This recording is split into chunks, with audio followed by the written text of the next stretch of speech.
I replayed the legendary, historical Efren Reyes Z-Shot, and I made it on the first try. Not really. Okay, no, I did not make it on the first try, cause I'm no Efren Reyes, but on this day it took me not that long to actually make it. I will tell you more about this in a minute, but I did make this shot more times because I wanted to see what the result was. And to be honest, that result really surprised me. But let's first refresh our memories. A special moment in billiard history. This is the final of the Sands Regency Open in 1995 against Earl Strickland, and the score is 12-12. Efren plays a great safety but pockets the 8-ball and hooks himself. Well, Earl is of course pretty happy about this, and why wouldn't he be? Look at the situation, it seems pretty hopeless. Because even if you manage to touch the 5-ball, there are not that many options. But then history was made when he comes up with this incredible Z-shot. He pockets the 5-ball, plays position for the 6, and then runs out in Efren Reyes style. That's it. He's home. He's home. Okay, so let's be honest, I did play the Efren shot before on another day where I tried out different type of shots. But on this day, I actually made it pretty quickly in my point of view. On try number 9, I managed to pocket the 5-ball. But I played it more often to see what the result was and if there were different options for the run out. And on top of that, I wanted to give you guys insights so you can try the shot at home as well. So before we go into details and the results, let's discuss the setup. To figure out the setup, I watched the match on Accu. And thanks again to Accu for letting me use this footage for my video. The link to the Accu YouTube channel is in the video description below. So I focused on the lines from the diamonds. You also see in the footage that the 5-ball did bounce a bit, so it is definitely not frozen. And this must have been approximately the view of the cue ball looking at where Efren hit the rail. Now when you compare these two pics, understanding that the camera angle changes the view a bit, I think I did a decent job. When you play this shot, you realize how incredibly difficult this shot is and how many factors you have to consider to make it. Nobody out there can make this shot on the first try, but the magician himself. So, do you want to play this shot as well? I'm sure you do. So to understand how to play the shot, it is crucial to look at where the magician hits the rail. So he hits it here and there. And that tells me he must have played this shot with left spin and definitely above center, because he needs the speed in the cue ball. So here is about the hitting point on the rail, and I would say a little bit above center, left spin, and you need a firm stroke. But the most difficult thing for me was to find the right mix between the type of shot and the amount of side spin. Because you can easily influence the path of the cue ball and the angle by the type of shot you choose. So here is the first out of 4 shots where I pocketed the 5-ball. Here I hit the 5-ball thicker, so I did touch the short rail a little bit. The cue ball still ended up pretty much in the center of the table. I did mark the cue ball for later so I can try out different run-out options. So I did not have a lot of angle here, just a little bit. So I decided to play a follow shot, run into the short rail and come back out for the 7-ball. Now I wanted to come back down a bit further than that, but I ended up pretty straight on the 7-ball. So a draw shot was necessary to come back down for the 9-ball. Now this run out worked out well, but trust me, I did mess up a couple of times after that. Here is outcome number 2, and look at the 5-ball.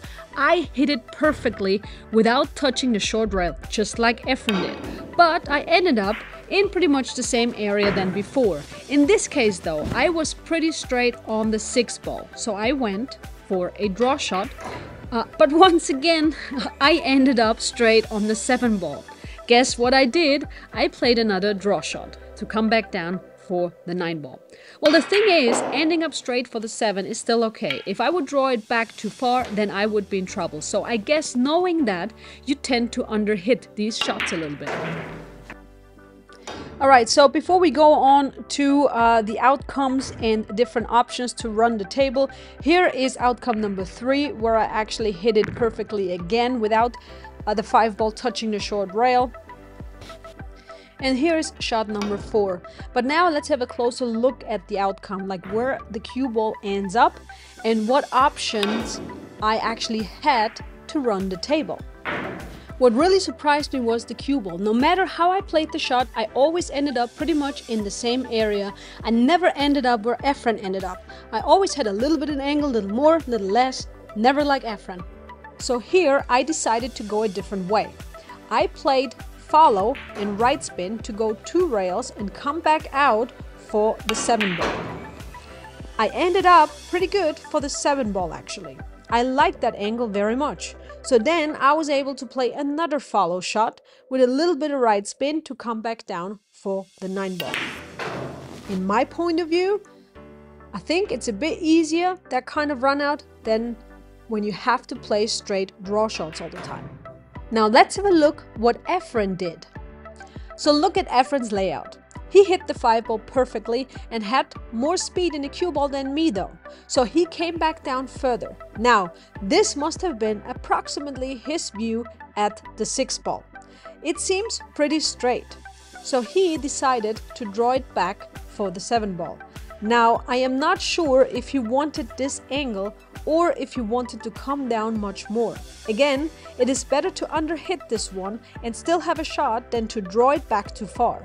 So then he played a kind of a draw stun shot into the long rail to come back down for the 9 ball. Certainly not easy in this situation, but he's Efren. What a finish. And I really had to... So here are some of my run-out solutions. The one where I kept screwing up is this one right here.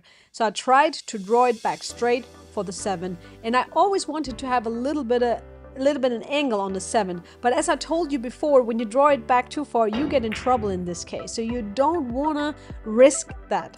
So in this case, I would always aim to draw it back for a straight 7 only, because in this case you still have a shot even though it is not that easy.